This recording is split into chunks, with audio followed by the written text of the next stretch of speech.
मार्गशीर्ष मास है, कैसा महीना। महादेव आपकी मन की कामना पूर्ण जरूर करते हैं। शिवरात्रि की रात्रि में आप लोगों ने सबने अपने अपने घर में दिया जलाया होगा। दीप जलाया कि नहीं जलाया पूजन में? बोलो तो सही, जलाया ना? शंकर जी को बेलपत्री चढ़ाई कि नहीं चढ़ाई? चढ़ाई ना? अभिषेक पूजन किया ना? तुमने दिल से, भाव से, मन से शिवरात्रि के दिन रात्रि के समय शंकर भगवान की आराधना करी। भूलवश भी अगर तुमने दिया जलाया है तो मेरा शंकर भगवान जब चोर को कुबेर बना सकता है तो साल भर में तुम्हें भी तो कुछ ना कुछ दे सकता है। इंतजार करो कि तुमने जो पार्थिव शिवलिंग की पूजन करी है रात्रि के समय पर,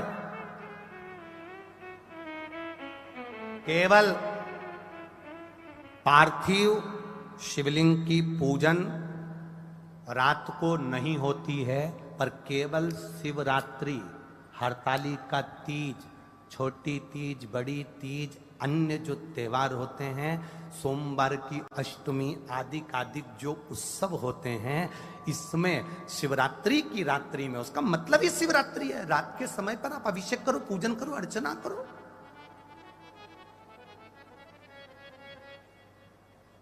उसका काम शिवरात्रि, रात भर आराधना करिए, रात भर अर्चना करिए। हर महीने की जो शिवरात्रि आती है, मासिक शिवरात्रि जो आती है, आप 12 महीने का नियम बनाओ कि मैं 12 महीने की शिवरात्रि का व्रत करूं ना करूं। मैं शंकर के मंदिर में 12 महीने जो शिवरात्रि आती है उस शिवरात्रि का नियम लेती हूं कि शिवरात्रि के दिन मैं दिया लगाने 3 जगह पर जाऊंगी। पहला, बोलते जाओ जम के, बेलपत्री के नीचे। दूसरा, शंकर भगवान के मंदिर में या शिव मंदिर की चौखट पर। तीसरा, आंवले के वृक्ष के नीचे। ये 3 जगह पर आप प्रणाम कर कर, झोली पसार कर बाबा देवाधिदेव महादेव, माता लक्ष्मी और पार्वती के नाम से दिया लगाना प्रारंभ कर दीजिए। 3 महीने की शिवरात्रि पूरी हो, ये निश्चित है अगला पत्र आपका इस जगह पर मिलेगा कि बाबा ने मेरा ये कार्य किया। कि शंकर भगवान की शिवरात्रि साधना की रात्रि होती है। शंकर भगवान की शिवरात्रि एक आराधना की रात्रि होती है। हमने पहले भी कथाओं में कहा, हर महीने शिवरात्रि आती है, प्रत्येक महीने शिवरात्रि पड़ती है, और प्रत्येक महीने की शिवरात्रि पर अगर आपसे बन सके, आप दुनिया में अगर आपके पास में लोग कहें कि ये बहुत गरीब व्यक्ति है, बहुत साधारण व्यक्ति है, इसके पास धन नहीं है, वैभव नहीं है, सत्ता नहीं है, इसके पास खुद का मकान नहीं है, इसके पास खुद की प्रॉपर्टी नहीं है, इसके पास खुद की दुकान नहीं है, दूसरे के यहाँ काम करता है, इसके पास कुछ भी नहीं है, हम उनसे कहेंगे 12 महीने शिवरात्रि आती है, 5 जगह पर चढ़ाई हुई बेलपत्र, आप 1 वर्ष 12 शिवरात्रि का एक नियम ले लो, 5 जगह पर बेलपत्र समर्पित करना सीख जाओ। 1 बेलपत्र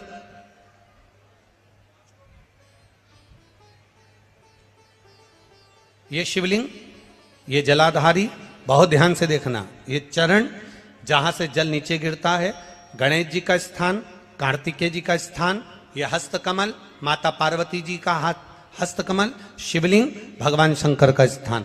ऊपर से जो एक एक बूंद जल शिवलिंग के ऊपर गिर रहा है, शंकर भगवान की 5 बेटियां, जया, विषहरा, शामरीबारी, दौतली, देव। बीच में जो एक मोटी सी लाइन है वो शंकर भगवान की छोटी लड़की, क्या नाम है? अशोक सुंदरी। ये पूरे शिवलिंग का वर्णन। 5 जगह पर बेलपत्र, 5 स्थान पर बेलपत्र। 12 महीने की शिवरात्रि। आप दूसरे के यहाँ काम कर रहे हो, नहीं है नौकरी, नहीं है काम, दूसरे के मकान में रह रहे हो, खुद का मकान भी नहीं, खुद का प्लाट भी नहीं, खुद की प्रॉपर्टी भी नहीं, बहुत संघर्ष की जिंदगी जी रहे हो, ठेला धका रहे, लॉरी चला रहे, गाड़ी चला रहे, ऑटो चला रहे, अपने लिए करने का प्रयास करना। घर में जितने सदस्य हैं, 12 महीने शिवरात्रि आती है, 1 बेलपत्र अशोक सुंदरी वाली जगह पर, डंडी का मुंह नीचे की ओर। दूसरी बेलपत्र माता पार्वती जी के हस्त कमल पर। ये 2 पत्ती जो होती है, इस पत्ती के 2 भाग शिवलिंग के बीच में हो। तीसरी बेलपत्र भगवान शंकर के शिवलिंग पर, डंडी का भाग आपके विपरीत दिशा में हो, विपरीत दिशा। चौथी बेलपत्र भगवान शंकर का जहां से जल बहकर जाता है, जमीन पर जो जल बहता है, जमीन पे से जो जल बहकर जाता है, चौथी बेलपत्र उस जमीन के जल पर जहां से वो पानी बहकर जा रहा है, पूरे शिवलिंग को छोड़कर जहां से पानी जमीन पर बहकर जा रहा है उस स्थान पर। और पांचवी बेलपत्र नंदी का जो पांव ऊपर उठा हुआ है उस पांव के पास में पांचवी बेलपत्र समर्पित करना। एक शिवरात्रि से लेकर 12 शिवरात्रि जो एक वर्ष तक कर लेता है, एक वर्ष अपनी कड़ी मेहनत के साथ में मेहनत पूरी करना। और ये 5 बेलपत्र हर महीने जो शिवरात्रि आती है उस पे समर्पित करना प्रारंभ कर दीजिए और मेहनत करना प्रारंभ कर दीजिए। आपको आपके कर्म का फल मिलेगा। साल भर के अंदर आप अच्छे बनकर बैठ सकते हैं। बेर चढ़ाने का बड़ा महत्व है। यहाँ चढ़ाते हैं कि नहीं चढ़ाते? चढ़ाते हैं। शिवरात्रि के दिन बेर चढ़ाने का बड़ा महत्व है। और शिवरात्रि पर चढ़ा हुआ वो बेर उठाकर ले आइए और उस बेर को उठाकर रख लीजिए। मान लो किसी को उदर से जुड़ी हुई जब तकलीफ रहती है, पेट से जुड़ी हुई तकलीफ रहती है, पेट से जुड़ी हुई कोई भी प्रॉब्लम हो, अगर पेट से जुड़ा हुआ कोई भी रोग आपको लग गया और डॉक्टर की दवाई चल रही है, सारी औषधि चल रही है, जो शिवरात्रि पर आपने बेर चढ़ाया है वो बेर अगर आपके यहां रखा हुआ है, वो बेर उस रोग वाले व्यक्ति को खिला दीजिए। आधे घंटे के अंदर पेट का दर्द, पेट की तकलीफ, पेट का कैसा भी रोग होगा एकदम आराम लग जाएगा। उस बेर में इतना दम, इतना प्रबलता आ जाती है। शंकर को जो शिवरात्रि के दिन बेर चढ़ाया जाता है।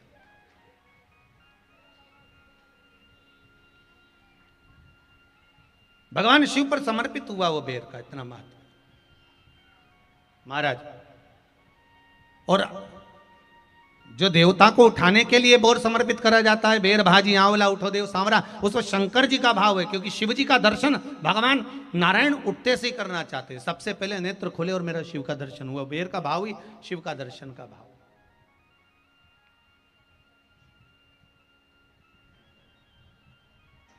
कितनी बड़ी औषधि होगी बेर के अंदर, जरा देखिएगा कि मेरे राम जी शबरी अम्बा के दरवाजे पर पहुंचे। आप लोग भजन में लेते रहते हो, शबरी संवारे रास्ता आएंगे राम जी, मेरा भी धन्य जीवन बनाएंगे राम जी।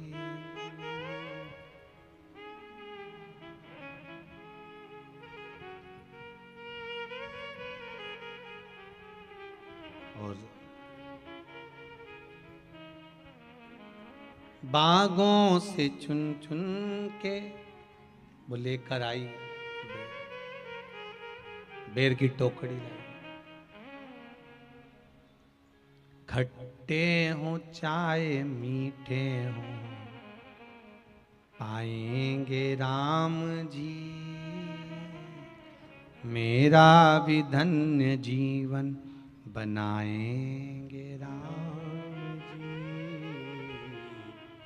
शबरी ने राम जी को बेर दिया, राम जी ने बेर खाया, प्रेम से खाया। याद आया पीछे लक्ष्मण खड़ा है, राम जी ने लक्ष्मण को बेर दिए, ले लक्ष्मण ये बेर खा ले। लक्ष्मण जी ने बेर लिए, लक्ष्मण जी ने बेर को देखा तो वो शबरी अम्बा अपने मुंह से झूठा करके दे रही है। लक्ष्मण जी ने बेर लिया, पास में रख लिया, फिर लिया, फिर रख लिया।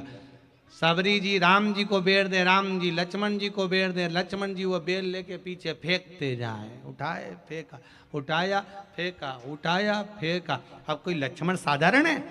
जब भगवान राम विष्णु हैं, लक्ष्मण शेषनाग हैं, शेषनाग अगर कोई चीज फेंकेगा तो क्या पास में फेंकेगी? उठाया फेंका, कोसों दूर जाकर गिरा। और वो बेर कब काम आया? जब लक्ष्मण जी को शक्ति लगी, बाण लगा, लक्ष्मण जी मूर्छा होकर जमीन पर पड़े। सुषेण वेद को बुलाया और वेद से बुलाकर पूछा कि लक्ष्मण कैसे उठेगा? तो कहा संजीवनी लेकर आओ। संजीवनी लेने के लिए भेजा। तब संजीवनी लेने के लिए जब श्री हनुमान जी महाराज गए, संजीवनी बूटी जब लेकर आए और लक्ष्मण जी को जो दी तब राम जी पहचान गए ये संजीवनी कोई दूसरी नहीं है। लक्ष्मण जी को जो बेर खाने को दिया था वो बेर फेंक दिया था, उसी बेर की पत्ती है जिसको निचोड़ निचोड़ कर लक्ष्मण जी को खिलाना पड़ी है। तो राम जी रोते रोते बोले पहले ही खा लेता तो खाना नहीं पड़ती, कोरोना का टीका पहले ही लगवा लेता तो दादा निपटता ही नहीं, लगे तो खाया ही।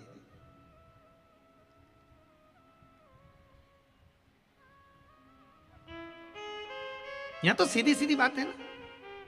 कहा पोलियो की दवाई जन्म लिए बच्चे से लेकर 5 वर्ष तक के बच्चे को पोलियो की दवाई पिलाई जाएगी। पोलियो की दवाई पियो तो हाथ पैर से विकलांग नहीं होगे। बोलो बोलते कि नहीं बोलते? पियो विकलांग नहीं होगे। जो नहीं पिएगा वो हाथ पैर से विकलांग हो जाएगा। उसी तरह शिव महापुराण की कथा, जिसका जन्म नहीं हुआ, जो माता के गर्भ में है, उससे लेकर जो मर रहा है उस तक के व्यक्ति को सुनाई जाएगी। पोलियो की दवाई नहीं पियोगे हाथ पैर से विकलांग हो जाओगे। शिव महापुराण नहीं सुनोगे तो काम लोभ विषय आसक्ति से विकलांग हो जाओगे। इसलिए सुनो, ये सुनने का विषय है, इसको श्रवण करना, हमारे जीवन में उतारना। कल एक प्रश्न करा हमारे जजमानों में एक जजमान आए हुए हैं, अभी उनका नाम नहीं जानते। तो हम जैसे ही शाम को नीचे आए, पत्रकारों की वार्ता थी, तो उस समय पर उन्होंने प्रश्न पूछा गुरु जी कलयुग में भी क्या शंकर भगवान आते हैं? तो हमने उनसे कहा वो गए नहीं तो आने का काम है, जो ऑलरेडी है तो उसको आना नहीं।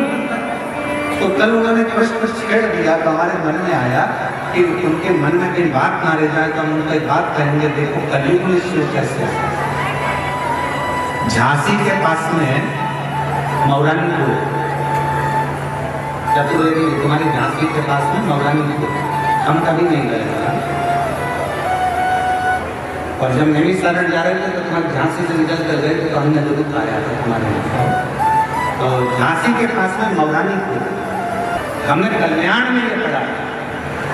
कल्याण के अंक में हम आपको उस कल्याण अंक का नंबर भी देंगे, कौन से अंक में हमने पढ़ा। कल्याण में हमने गीता प्रेस के मौरानीपुर में, झांसी के पास मौरानीपुर है, मौरानीपुर में एक नारायण नाम का एक व्यक्ति ने उस लेख को कल्याण के अंक में लिखा। उसने वर्णन किया कि मेरे दादाजी अनाज का काम करते थे और दादाजी अनाज का काम करते थे और मेरे दादाजी मौरानीपुर से अनाज लेते थे और उस अनाज को लेकर हाथरस में बेचने के लिए। हाथरस में उनका एक दादाजी का मित्र बन गया था जिसका नाम था हीरा।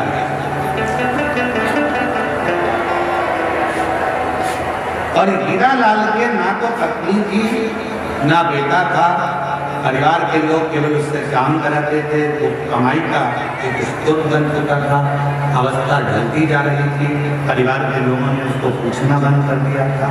एक दिन नारायण के दादाजी जब अनाज बेचने के लिए मौरानीपुर से हाथरस गए तो हीरा लाल से मिले तो हीरा लाल का चेहरा उतरा हुआ था। तो कहा सेठ जी आपका चेहरा उतरा हुआ है? हाँ, मेरा कोई है नहीं, बहुत तकलीफ। मेरे रिश्तेदार भोजन भी देते हैं तो ताना सुनाते हैं, धन के नींद ऐसा है।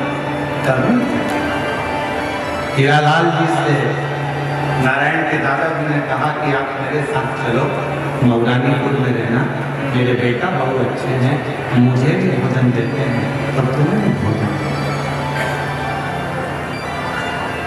हीरालाल व्यापारी के कहने पर, नारायण के दादाजी के कहने पर मौरानीपुर आए। ये कलयुग की कथा है, इसी कलयुग की कथा, बहुत पुरानी नहीं, बहुत नई कथा।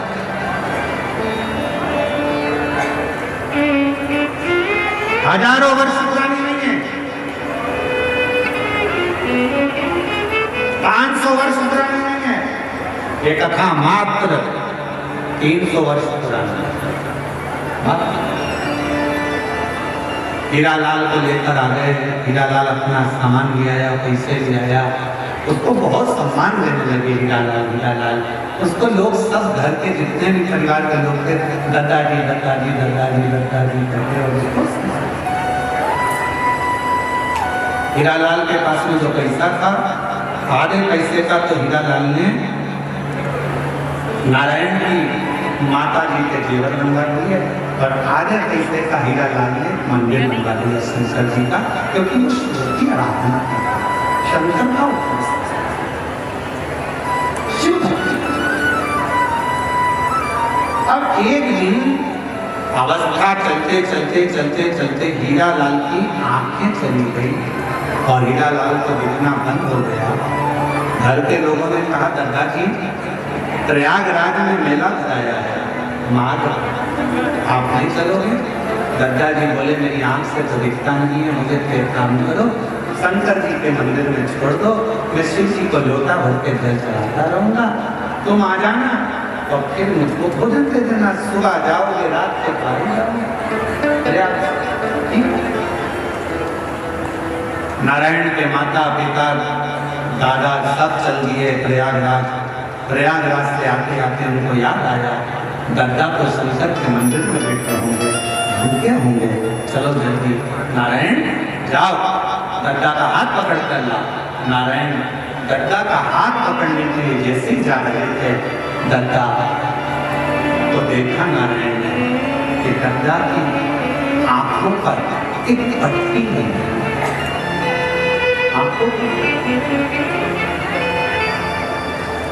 नारायण ने पूछा दादा तुम्हारी आंखों पर पट्टी कैसे? दादा ने कहा लाला शंकर जी के मंदिर से मैं आ रहा था तब एक व्यक्ति सामने आकर खड़ा हो गया, उसको देखा तो नहीं क्योंकि मेरी आंखें नहीं थी, दिखता नहीं था। वो मुझसे कह रहा था बाबा कहाँ से आ रहे हो? मैंने कहा शंकर जी के मंदिर से दर्शन कर आ रहा। तो बहुत तेज हंसा, हंसकर उसने कहा बेटा तुम्हें दिखता तो है नहीं, फिर शंकर जी के मंदिर में क्यों गए? दादा कहते हैं कि मैंने उस व्यक्ति से कहा कि मुझे नहीं दिखता तो क्या हुआ, मेरे महादेव को 3-3 आंखों से दिखता, मेरे बाबा को क्यों दिखता? दादा तुम्हारी आंखें नहीं है? नहीं। दादा तुम्हारी आंखों का इलाज करवाया? हाँ सारे डॉक्टरों को दिखाया पर आराम नहीं लगा, सबने कह दिया तुम्हारी आंखें कभी नहीं आएगी। इतने में उस व्यक्ति ने कहा दादा मैं बहुत बड़ा वेद तुम कहो